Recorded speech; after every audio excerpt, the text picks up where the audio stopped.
Hi there. Today we're going to have a look at CloudFileSync from the user's perspective. To give you a little bit of background to this video, in the setup we've created a company account, added some storage, made that storage into drives, and added some users and gave one of them access to a drive, and that's the account that we're going to be logging in here. So to start with, we've got our user details pre-filled in. I'm just going to log that in here. And so you can see how this operates in real time, we're going to open up the CloudFileSync client. Again, we have our user details logged in here. This account's never been logged in on this computer before, so you'll get to see the whole initial setup process. And we're going to log in here. So, what this will do is, you'll see it in a moment, the drive will pop up. There we go. It's attached to the P drive, which has been shared with this account, and it's made it available on this computer. Now we're going to drag this out of the way over to the right hand side of the screen, and we'll get our browser and pop it on the left hand side of the screen. Now we have some files already in this P drive before it's been made available on this PC. What we're going to do is click on the CloudFileSync client here, and you can see that it's starting to recognize that it's out of sync, pull those files down, make copies of them here. So they're coming in nicely, and those files are being created. Some of them are a little big, so this may take a few moments. And as those files come in, what I'll do is I'll pop over here and explain the web interface. So we've got 4 buttons on the left. Home is the screen that you saw when we logged in. Production P drive is the drive which we have made available to this account. It's the only drive we have available. Downloads is where you can find the links for the client software for Windows, Mac OS, iOS and Android. And support, where you can file support tickets if a user has any issues. So what we're going to do is click on production, and that will show us the contents of the drive in our web interface. Here we go. So as you can see, these files were created a couple of days ago by another user, our demonstration administrator.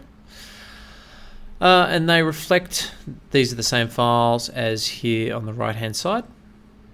And what we're going to do is let's download a couple. So what we could do here, if we wanted to grab one of these files, is we could easily access it or copy it into another folder. Alternatively, we could just open it. Say for instance we went into this folder, opened up this readme file. Actually, let's open up the CSV file. Here is some test data that I was using in a demonstration earlier. Say I wanted to delete that and say this data is no longer needed. Then I'm going to save this file and close the file. So this file's gone from an 8K file down to a 1K file. If we pop over into the same folder in our web interface, we'll see that that change has been saved. Let's have a look. Has it picked it up yet?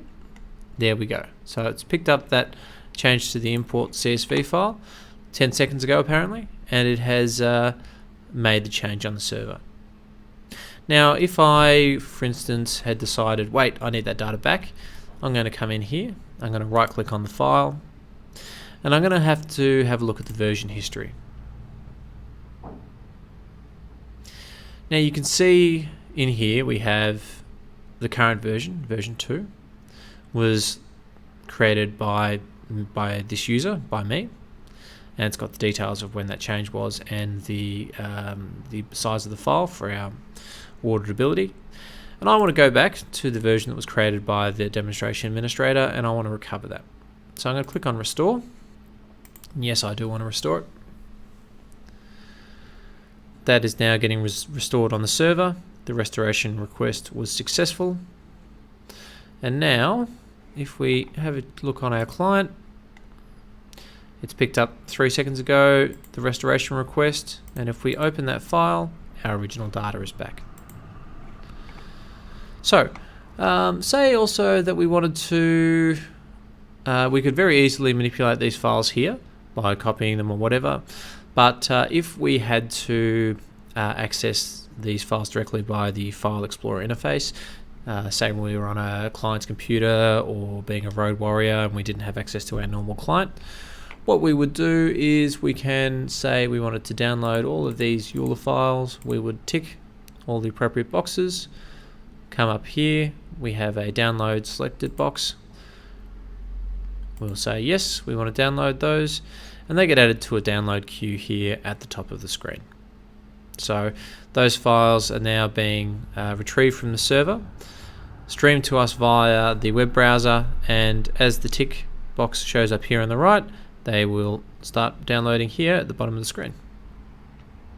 This is really useful if you only need to log in quickly to grab a few files, or say you have a lot of files to get and you don't want to install the client on a computer which may not be yours.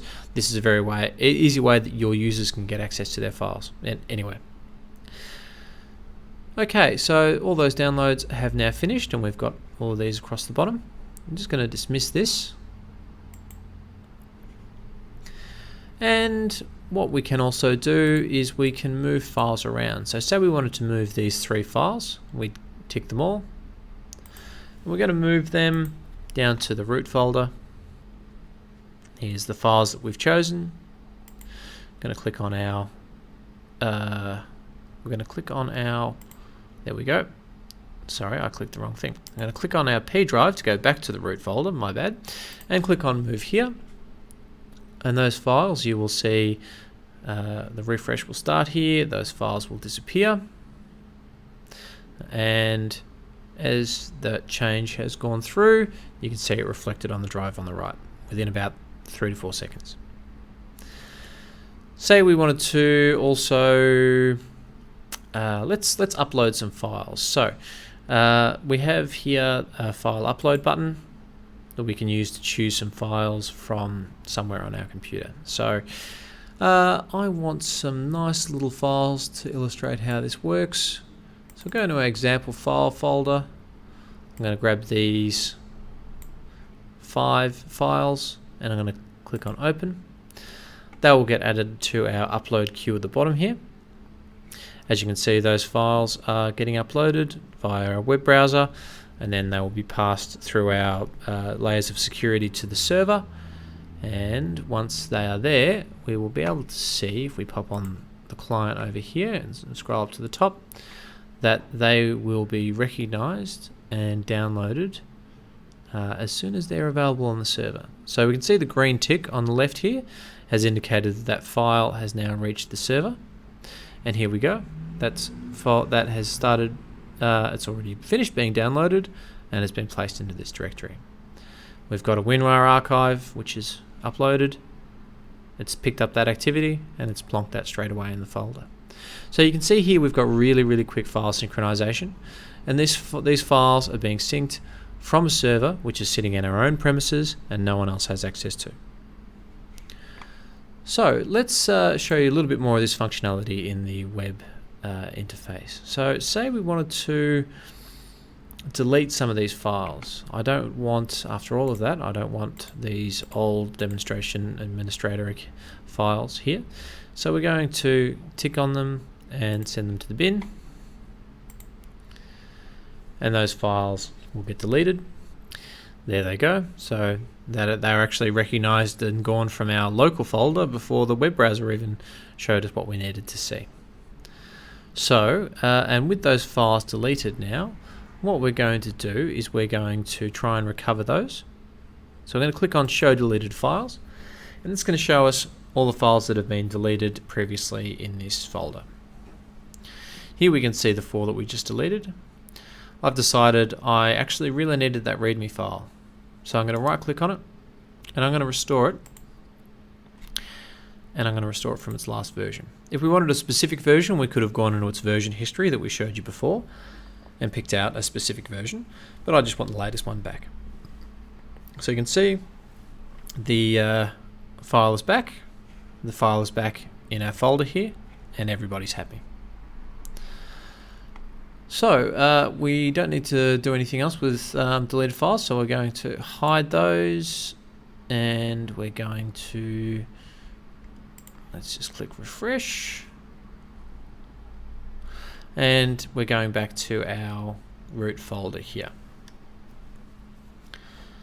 At this point, we can create a new folder if we so wish, or what we can do is we can share one of these files with a third party. So let's say this demonstration video. I've got a customer and I want to show them our demonstration video. So I'm going to right click that file and I'm going to click on share. And this will pop up a dialog which gives us a couple of ways to share it with the customer. First off, we have a public link here. Now we can click on copy link. That will go to our clipboard, and we can say we can pop that here in another tab, and that's going to go out to the web. It's going to prepare the download, and once it's ready, it's going to download straight into the browser. There we go, our download has started. I'm going to get rid of this window and come back here. Now, I don't want every person who manages to get access to that link to necessarily access the video. Say it's got company secrets or something that I want to protect. So I'm going to set a password on that. And I only want the customer to be able to download it for, say, the next 3 days. So I'm able to set those details, and anybody visiting that link will be bound by the password, and it will stop being available after 3 days. These are really useful features for controlling your files when they are leaving your environment. Last but not least, what we can do is we can share the link to an email address. I'm going to share it to a demonstration email address we've got here. And I'm going to say, here is your file. And I'm going to click on share. We don't want to worry about that. And that will now go out via our email. There we go. And I'm going to open up our email client here. And we'll see that file share come in. And here it is, it's applied our password. And what we can do is we can click on view file, and it'll pop up just like before. If we enter our password, and it will start the file download all over again. There we go. So I'll close this tab and we'll come back to our 2 folders here. Web version and the locally mounted version. Now, you don't have to give every single user access to the locally mounted versions. You can restrict users to web access only if that's appropriate. I think that covers pretty much all the functionality we'd like to show you today. If you have any questions, please feel free to contact us. Thank you.